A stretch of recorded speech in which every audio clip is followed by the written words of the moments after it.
கருடபுராணம் செய்திகளுக்காக காளிராஜ்.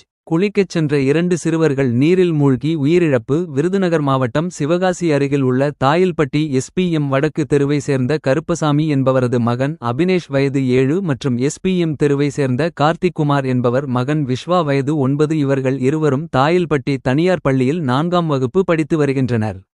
நேற்று விடுமுறை தினம் என்பதால் நண்பர்களுடன் அருகிலுள்ள கண்மாயில் குளிக்கச் சென்றனர். அப்போது அபினேஷ் மற்றும் விஸ்வா இருவரும் ஆழமான பகுதிக்கு சென்றதால் நீரில் மூழ்கியதாகவும் கூறப்படுகிறது. இதனை அறிந்த உடன் சென்ற சிறுவர்கள் கூச்சலிடவே சத்தம் கேட்டு அங்கிருந்தவர்கள் நீரில் குதித்து அபினேஷ் மற்றும் விஸ்வா ஆகிய இருவரையும் மீட்டுள்ளனர். கண்மாயிலிருந்து மீட்ட 2 சிறுவர்களையும் அருகில் இருந்த தாயில்பட்டி ஆரம்ப சுகாதார நிலையத்திற்கு கொண்டு சென்றபோது அங்கிருந்த மருத்துவர்கள் இருவரும் உயிரிழந்து விட்டதாக தெரிவித்ததாக கூறப்படுகிறது. 2 சிறுவர்கள் கண்மாயில் குளிக்கச் சென்று நீரில் மூழ்கி உயிரிழந்த சம்பவம் குறித்து தகவல் அறிந்த வெம்பக்கோட்டை இன்ஸ்பெக்டர் இளங்கோவன், தாயன்பட்டி கிராம நிர்வாக அலுவலர் கணேசன் ஆகியோர் சம்பவ இடத்தை நேரில் பார்வையிட்டனர். கோடைகால வெயில் தாக்கம் குறைய கண்மாயில் குளிக்கச் சென்ற சிறுவர்கள் இருவர் உயிரிழந்த சம்பவம் அப்பகுதியில் பெரும் சோகத்தை ஏற்படுத்தி உள்ளது.